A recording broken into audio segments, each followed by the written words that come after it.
let's talk a little bit about domain issues in different functions. If you think about the parent functions that we have discussed, excluding the trig functions, just think about the algebraic functions that we've been discussing. There's really only 3 functions that have any kind of limit on their domain. And it's really important that we know these 3 different limited domain functions and how we should work with them. The first of those functions is the rational function, y equals 1 over x. And the reason that we have a limited domain here is because we have a variable in the denominator. And of course our denominator can never equal 0. So when it comes to the domain for the rational function, x cannot be 0. Other than that, x can be anything else, but whatever makes the denominator equal to 0. Secondly, we have the square root function, y equal to the square root of x. Now this function is a little bit more limited than the rational in that whatever is underneath the square root cannot be negative. So for this domain, x must be greater than or equal to 0. It's okay to be equal to 0, but it cannot be negative. And so I'm going to add that note here that x cannot be negative. And finally, our third function that has a domain issue is the log function, or the natural log function. And for this one, similar, but not exactly the same, to the square root function, x must be greater than 0. So whatever we're logging, it must be positive. It cannot be equal to 0, and it cannot be negative. X cannot be negative,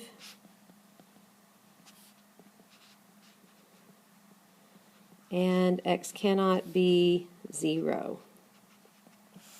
And those are our only 3 limited domains. And so whenever we're working with questions that are asking us to find a domain, these are the only 3 things that we need to be concerned with: the rational function, the square root function, and a log function. So let's look at an example of each of these and how we would determine its domain. Let's say that we have the function y is equal to 5x over 3x minus 2, and we've been asked to determine the domain. Notice that we have a rational function, and that means that our denominator cannot be equal to 0. So if I'm going to find the domain of this function, I'm going to say that 3x minus 2 cannot be equal to 0. And then we just need to solve for x. I'm going to add 2 to both sides. So 3x cannot equal 2. And finally divide by 3. And x cannot equal 2/3. So for our domain, for this function, it's all reals, x not equal to 2/3. Remember that with a rational function, there's usually only a limited number of x values that are excluded from the domain. In this case, only 1.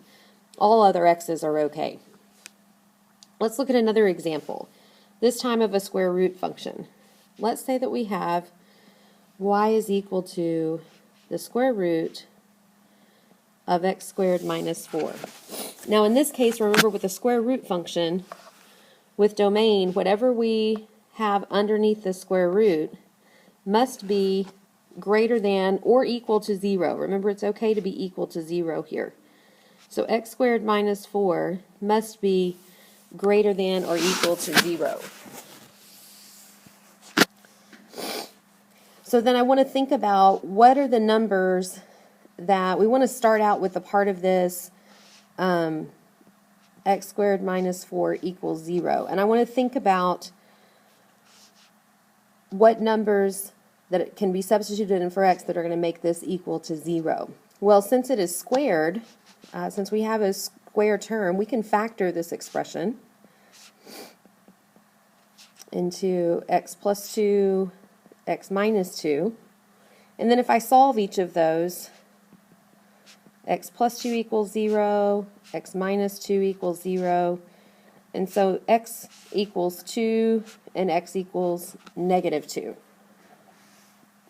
So both of these values, remember, are okay. The square root function can be equal to 0, but the reason these values are important is because it's at 2 that our signs of the x squared minus 4 might change.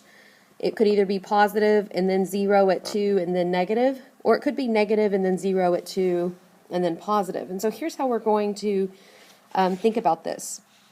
I'm going to draw a number line, and I'm going to put the numbers negative 2 and positive 2. So these are the two places where x squared minus 4 equals 0. Now what I'm interested in is to find out where x squared minus 4 is positive and where x squared minus 4 is negative. Because remember, with my domain, this x squared minus 4 must remain positive or equal to 0. So I'm going to pick a number in this interval down here, such as negative 3.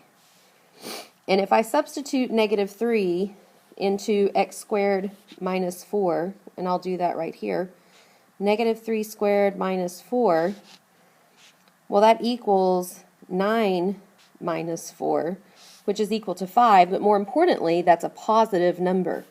And so that means that any number that I pick in this interval is going to make x squared minus 4 be positive. So I'm going to say that interval is positive. Now I'm going to pick a number in between negative 2 and 2 in this interval, such as 0, and I'm going to substitute it into the function, 0 squared minus 4, and that's equal to negative 4. More importantly, it's equal to a negative value. And what that means is that any number that I pick in this interval is going to make x squared minus 4 be negative. Finally, I'm going to pick a number in this final interval, such as positive 3. And if I substitute in positive 3 into x squared minus 4, I get 3 squared minus 4, which again is 9 minus 4, equal to 5, which is a positive value. Now remember, for my domain, I want x squared minus 4 to be positive or equal to 0. And you can see that that happens for these numbers whenever x is less than negative 2 and when x is greater than positive 2. So our domain, x must be less than or equal to negative 2. The or equal to is okay because it's okay for x squared minus 4 to be positive. Or x must be greater than or equal to positive 2. So basically what we're doing here is excluding any value between negative 2 and 2, because those values are going to make our expression negative. And of course we cannot square root a negative number.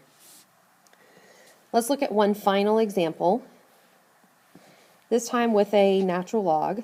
Let's say that we're taking the natural log of 7x plus 3. And in this example, for our domain, we know that whenever we take the log of a value, it must be greater than 0, not equal to 0. This one has to be greater than 0. Now, since I don't have a square term here, we can just solve this inequality by subtracting 3 from both sides. 7x is greater than negative 3, and then divide by 7. And x must be greater than negative 3/7. And so that would be our domain for this function. Any x value that's greater than negative 3/7. If x is equal to negative 3/7, then our expression would be 0. And if x is less than negative 3/7, then our expression would be negative.